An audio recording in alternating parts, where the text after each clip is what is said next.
গতকালকে এই ঘোষণাটা আসার পরপরই বলেছিলাম যে বিষয়টা খুবই স্বাভাবিকভাবে ঘটবে না। সরকার এটাকে প্রটেস্ট করার জন্য সর্বোচ্চ চেষ্টা করবে। শুধু কি সরকার নাকি এর সাথে জনগণ? আমি গতকালকে বলছি যে এই মুহূর্তে আওয়ামী লীগের বিপরীতে যে রাজনৈতিক দলগুলো আছে, পাশাপাশি বৈষম্যবিরোধী প্ল্যাটফর্ম থেকে শুরু করে যারাই আছে, নানান ইস্যুতে তারা বিক্ষিপ্ত হলেও বা বিচ্ছিন্ন হলেও আওয়ামী লীগের ফিরে আসা ইস্যু অথবা আওয়ামী লীগকে রাজপথে দাঁড়াইতে দেওয়ার ইস্যুতে প্রত্যেকটা দল এক হয়ে যাবে। বিএনপি থেকে সরাসরি বক্তব্য চলে এসেছে, জামাত থেকেও আসছে, আর দিন শেষে সরকারের পক্ষ থেকে আসছে। এখন আওয়ামী লীগের ইতিহাস কি বলে? আওয়ামী লীগের ইতিহাস বলে বরাবরই রাজপথে বিরোধী দল হিসেবে আওয়ামী লীগ সবসময় শক্তিশালী। কিন্তু এখন যেই মুহূর্তে আমরা কথা বলছি, অতীতের সময়ের সাথে আজকের বাস্তবতার একটা ভিন্নতা আছে। সবচেয়ে বড় যে পার্থক্য সেটা হচ্ছে 5ই আগস্ট বাংলাদেশের ইতিহাসে একমাত্র আওয়ামী লীগ সরকারেরই এভাবে পতন হয়েছিল। এর আগে এরশাদ সরকারের সময় যে পতন, সেই পতন আর এই পতনের মধ্যে প্রধান পার্থক্য হচ্ছে যে আওয়ামী লীগের সভানেত্রী শেখ হাসিনা তিনি বাংলাদেশ ছেড়ে ভারতে পালিয়ে গেছেন। শুধুমাত্র এই জিনিসটার কারণেই আওয়ামী লীগের যে মাঠের শক্তি, নৈতিক মনোবল বা কর্মীদের মধ্যে যেই শক্তি, স্পৃহা, সেটা কিন্তু কমে গেছে। অতীতে আওয়ামী লীগ বাংলাদেশেই ছিল, শেখ হাসিনা তিনি দেশেই ছিলেন। সো নেতারা এইভাবে দেশ ছাড়া পালান নাই, মামলা টামলা এগুলা বরাবরই হয়েছে, কিন্তু আওয়ামী লীগ শক্তিশালী ছিল।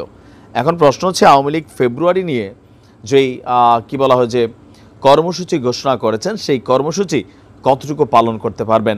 এবার আসুন দেখি সরকার কি বলছে। আওয়ামী লীগের পতাকা তলে যদি কেউ অবৈধ বিক্ষোভ করার সাহস করে, তবে তাকে আইনের মুখোমুখি হতে হবে বলে আপনার হুঁশিয়ারি করেছেন, আমরা বলতে পারি, প্রধান উপদেষ্টার প্রেস সচিব শফিকুল আলম।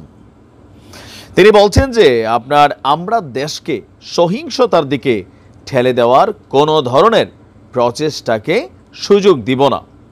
আওয়ামী লীগের ভেরিফাইড ফেসবুক পেজের মাধ্যমে ফেব্রুয়ারি মাসে প্রচারপত্র বিলি, অবরোধ এবং হরতাল কর্মসূচির যে ঘোষণা, এই ঘোষণাতে আপনার শফিক বলছেন যে জনগণ এবং সরকার যৌথভাবে কোথাও না কোথাও এই আন্দোলনটাকে মাঠে ওইভাবেই গড়াতে দেবে না।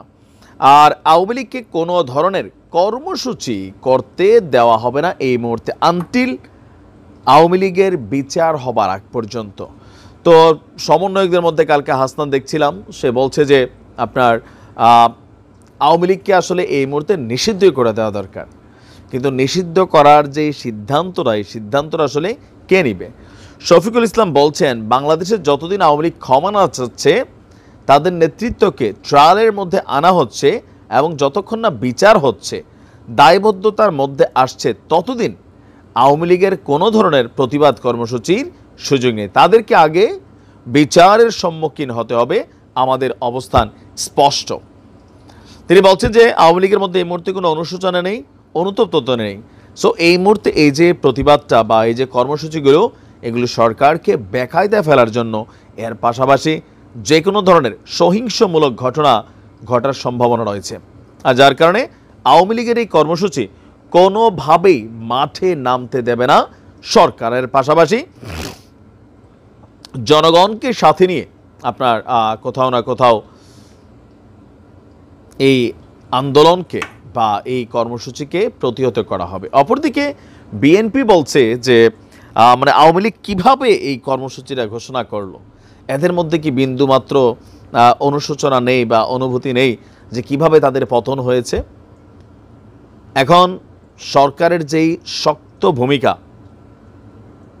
যে মাঠে নামলেই, বিক্ষোভের সাহস দেখালেই তাকে গ্রেপ্তার করা হবে। আর আমরা যেহেতু এই মুহূর্তে মাঠে সেনাবাহিনী ডিপ্লয়েড আছে, বিজিবি আছে, পুলিশ আছে, তো সেনাবাহিনীর ইস্যুটা একটু তো শক্তিশালী অবস্থানে আছে। এখন একটা হাড্ডাহাড্ডি চ্যালেঞ্জের মুখোমুখি দাঁড়াচ্ছে সরকার এবং আওয়ামী লীগ। তবে আমার মনে হয় এই মুহূর্তে আওয়ামী লীগের এই কর্মসূচিটা সফল হবে না, কারণ জনগণ যারা আওয়ামী জনগণ আছেন, মানে আওয়ামী লীগের সাপোর্টার জনগণ, নেতারা তো সব পলাতক, আর জনগণ বা লোকাল যে নেতাগুলো আছেন তারা এই সাহস করবে না, এবং জনগণ এটাকে কোনোভাবেই এই মুহূর্তে পজিটিভ নেবে না, এমনকি ধাওয়া টাওয়া দেবে, এটাই বাস্তব। পুলিশের বাহিরেও এখানে অনেক ঘটনা ঘটে যাবে, মব জাস্টিসও হইতে পারে। এটা সরকার কিন্তু খুব সিরিয়াসলি কথা বলছে, আমি যতটুকু বুঝতে পারছি। দেখা যাক আওয়ামী লীগ তাদের সিদ্ধান্তে কি অটল থাকে নাকি পরিবর্তন আসছে, সময় বলে দেবে। ভালো থাকুন।